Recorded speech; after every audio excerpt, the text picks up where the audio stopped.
Il se présente aussi. Moi, c'est Grégoire Sarr. Je suis membre du comité exécutif. Je suis en compagnie de Massamba Diop, Massamba Samb, lui aussi membre du comité exécutif. Alors, nous tenons d'abord à nous excuser du retard, parce que cette rencontre était prévue pour 16 heures. Mais du fait que les uns et les autres viennent d'autres horizons divers, voilà, certains sont arrivés en retard. Alors nous tenons vraiment à nous excuser pour ce retard. Alors la rencontre qui nous réunit aujourd'hui, c'est par rapport aux questions concernant le Conseil national de la jeunesse du Sénégal. Alors il y a quelques semaines, nous avions quand même tenu un point de presse devant les locaux du Conseil national. Et rappelez tout juste que cette rencontre devait quand même se tenir au niveau de la salle. Alors nous l'avons total dans la gestion du Conseil national.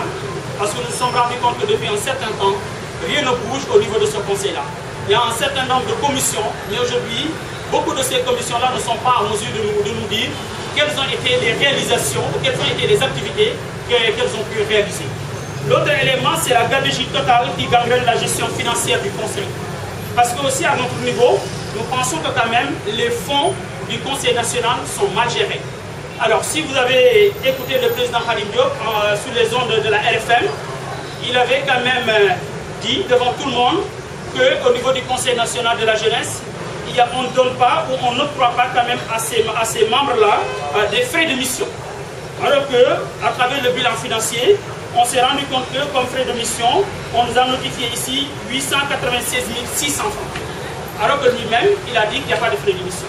Alors nous souhaiterions quand même que lui-même, en tant que président, il puisse apporter des éclaircissements par rapport à cela. L'autre élément aussi, il avait dit à travers cette même intervention que les membres du Conseil national ou les membres du bureau, c'est eux-mêmes qui se prennent en charge. Voilà, ça veut dire que côté transport, carburant et autres.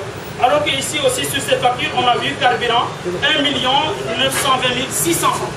Alors là aussi, à ce niveau-là, nous interpellons le président Khadim Diop par rapport à cet argent-là.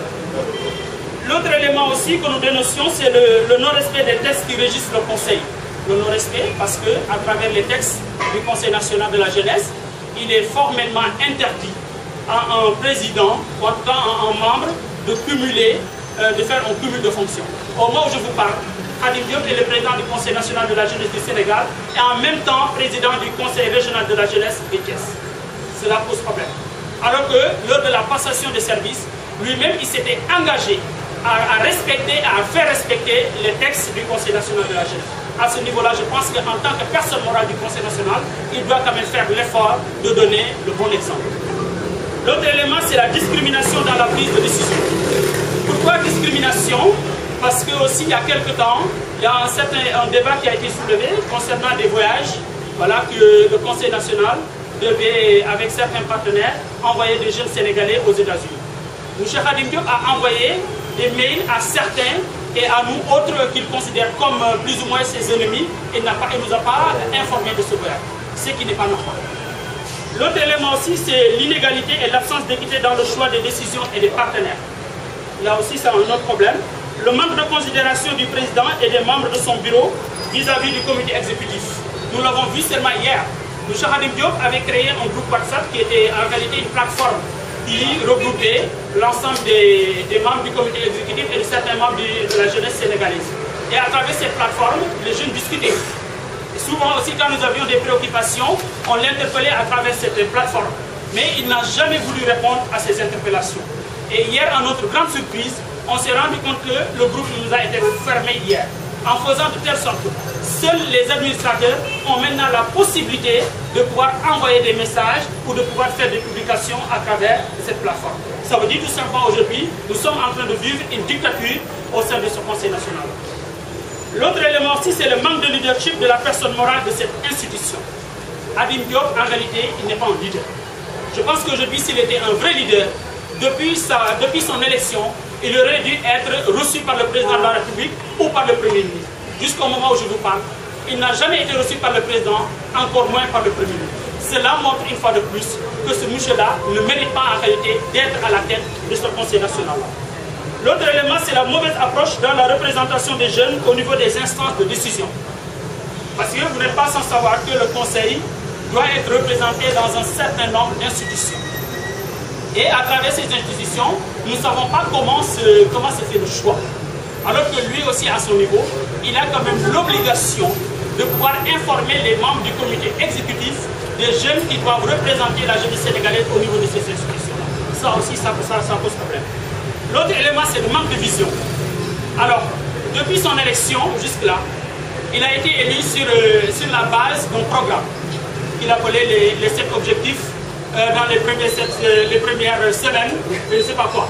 Au moment où je vous parle, le programme sur lequel il s'était basé pour battre campagne, jusqu'au moment où je vous parle, rien n'a été fait. Aucune activité n'a été réalisée. Cela montre que le programme qu'il avait bien ficelé, il a tout pris et jeté à la poubelle. L'autre question aussi, c'est l'incapacité de saisir les opportunités de la jeunesse devant les partenaires au développement. Aujourd'hui, on n'a pas besoin quand même d'être une autorité de ce rapport pour savoir que la jeunesse sénégalaise est fatiguée. Les jeunes ont faim, les jeunes ont soif, les jeunes ont besoin quand même d'une formation adéquate. Les jeunes ont besoin aussi d'avoir du travail. Khadim Diop devait être quand même le porteur de voix, ou devait faire de telle sorte qu'aujourd'hui, la jeunesse sénégalaise, qu'il puisse quand même être le porteur de voix de cette jeunesse-là. Aller à la recherche de partenaires et faire de telle sorte que aussi la question du chômage quand même puisse être, même si cette question-là n'est pas à 100% réglée, mais qu'il soit en mesure de serait quand même de plaider pour la jeunesse sénégalaise afin que nous puissions trouver une solution. L'autre élément, c'est le favoritisme. On a parlé aussi du cumul de fonctions, le vote aussi de la représentation du Conseil national de la jeunesse au niveau du Conseil économique et social. Et en dernier lieu, nous l'interpellons aussi sur les 3 millions laissés par le bureau sortant. Parce que lors de son élection, le bureau sortant nous avait fait savoir qu'ils avaient laissé quand même 3 millions dans les caisses. À notre grande surprise, lors du comité exécutif, après le bilan qui nous a été proposé, nous n'avons pas retrouvé ces 3 millions-là. Alors nous lui avons posé la question et il nous a fait savoir que quand il est arrivé, il n'a pas trouvé les 3 millions. Maintenant, nous, ce que nous voulons savoir, c'est que nous interpellons le bureau actuel et le bureau sortant pour qu'ils puissent nous dire où sont passés ces 3 millions-là qui ont été laissés par le bureau sortant. L'autre élément, c'est aussi, nous avons toujours suggéré la publication des conventions signées avec certains partenaires. Lors du comité exécutif aussi, il nous avait promis, au sortir de cette rencontre, de nous envoyer rapidement les conventions de ces partenaires. Parce que nous aussi, en tant que membres du comité exécutif, nous avons l'obligation aussi, nous voulons savoir, voilà, ces conventions-là sont basées sur quoi? Avec quel partenaire le Conseil national de la jeunesse du Sénégal a signé un partenariat? Et quels sont aussi peut-être les dessous de ce partenariat-là? Jusqu'au moment où je vous parle aussi, cela n'a été fait. À l'heure actuelle, nous jeunes du Sénégal, ou en tout cas, beaucoup de membres du comité exécutif, nous avons lancé une pétition au niveau national pour demander la convocation immédiate d'un comité exécutif extraordinaire pour réfléchir ensemble ou pour que le président du Conseil national puisse apporter des éléments de réponse par rapport à ces interpellations. Dans quelques jours, nous allons déposer cette pétition-là auprès du président du Conseil national de la jeunesse et auprès aussi des autorités. Déjà, le ministre de la Jeunesse a été informé d'un courrier. Dès lundi, nous allons aussi déposer ce courrier-là auprès du président de la République et auprès aussi du Premier ministre. L'autre élément aussi, nous interpellons quand même le ministre de la Jeunesse. Nous savons que dans quelques jours sera lancé les vacances citoyennes. Et nous disons au ministre de la Jeunesse qu'à l'heure actuelle, nous jeunes du Sénégal, nous considérons plus Khadim Diop comme le président du Conseil national de la jeunesse au Sénégal. Alors, à ce niveau-là, nous quand même le suggérons de ne pas quand même travailler avec lui ou de ne pas commettre la faute de quand même voyager avec Khadim Diop parce que dans les 14 régions, les 12 régions sont avec nous. Ça veut dire tout simplement, nous lui conseillons de ne pas travailler avec Khadim Diop.